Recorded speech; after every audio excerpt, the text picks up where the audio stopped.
हम खुशियां पाने का प्रयास करते हैं जन्म से लेकर मृत्यु तक, और दुखों से सामना होता रहता है। तो ऐसा क्यों होता है?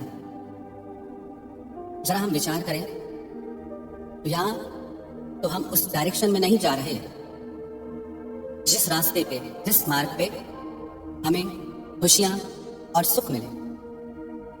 क्योंकि जिस रास्ते पे हम चल रहे हैं मंजिल भी हमें वही मिलेगी। हम जरा विचार करें, सोचें कि हमारी खुशी के साधन क्या है। खुशी हमें कहां से मिलती है, कहां से प्राप्त करने की कोशिश करते हैं। हमारी खुशी के साधन क्या है? संसार के भौतिक सुख, संसार के पदार्थों से सुख, संसार के व्यक्तियों से सुख, संसार की परिस्थितियों से सुख और स्थानों से सुख। एक बात हम ख्याल मिले कि जिनसे हम सुख की आशा करते हैं, क्या वो सदा स्थिर रहने वाले हैं? जिनसे हमने परमानेंट सुख की आशा की है, खुशी की इच्छा की है, अनकंडीशनल हैप्पीनेस की इच्छा की है, तो क्या वो लिमिटलेस हैं? क्या वो शाश्वत है, सदा रहने वाले हैं? तो सबसे बड़ी भूल हमने कहा कि जिनकी सीमा है, जिनकी लिमिट है, वह हमने इच्छा रखी कि हमें सदा रहने वाला सुख मिले, जो व्यक्ति, वस्तु, पदार्थ सदा स्वयं रहने वाले नहीं। उनसे हम यदि ऐसी आशा रखेंगे तो निश्चित हम दुख के मार्ग पर चल रहे हैं। एक व्यक्ति था, उसका अपने परिवार में बहुत प्रेम का आसक्ति थी, और ऐसी प्रगाढ़ आसक्ति जो परिवार के सिवा उसे कुछ नहीं सोचता था। देवर्षि नारद एक दिन वहां से गुजरे और उन्हें उसे देख के दया आ गई। उन्होंने कहा कि भाई, क्यों इतना परिवार में आसक्त होते हो, क्यों पशुओं जैसा जीवन जीते हो? अपने आनंद को प्राप्त करो, परमात्मा में लग जाओ और संसार का कर्तव्य सेवा की भांति निभाओ। वो बोला कि अभी नहीं, मैं बाद में करूंगा। नारद जी ये बोल के चले गए। कुछ समय बाद वो वहां से गुजरे तो देखा कि वो व्यक्ति वहां नहीं था, लेकिन उस व्यक्ति का पुनर्जन्म हुआ। वो उसी घर में कीड़ा बन के घूमने लगा। देवर्षि नारद को ये देख के बहुत दया आ गई।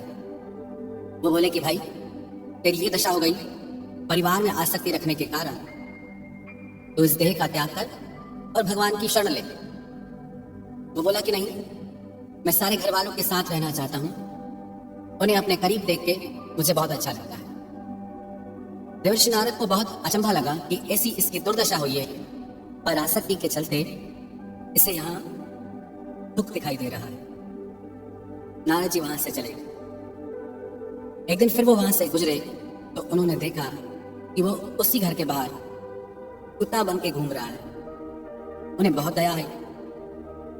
वो बोले कि भाई, कब तक यहां पड़े रहोगे, तोड़ो अपने परिवार का मुंह। वो बोला, मुझे बहुत अच्छा लगता है, मैं इन्हें रोज करीब से देखता हूं और ये मुझे खाना देते हैं, अपने घर के लोगों से बनाया हुआ खाना मैं खाता हूं, मुझे बहुत अच्छा लगता है।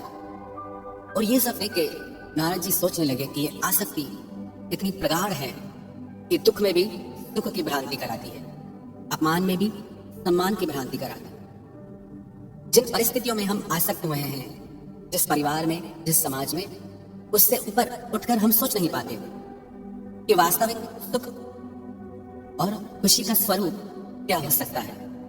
हमें लगता है मेरी खुशी का जो स्रोत है वो यही है, मेरा परिवार, मेरा समाज। लेकिन जरा सोचें, क्या वो सदा से हैं? क्या वो सदा रहने वाले हैं? क्या वो शाश्वत हैं? यदि नहीं, तो उनसे सदा मिलने वाली खुशी हमें नहीं मिलेगी। तो हम सदैव खुश कैसे रहें? उसका सिर्फ एक ही साधन है, एक ही स्तोत्र है, वो है परमात्मा।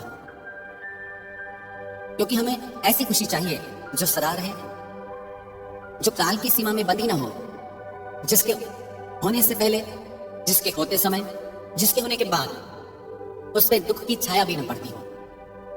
और हम परमात्मा के अंश हैं।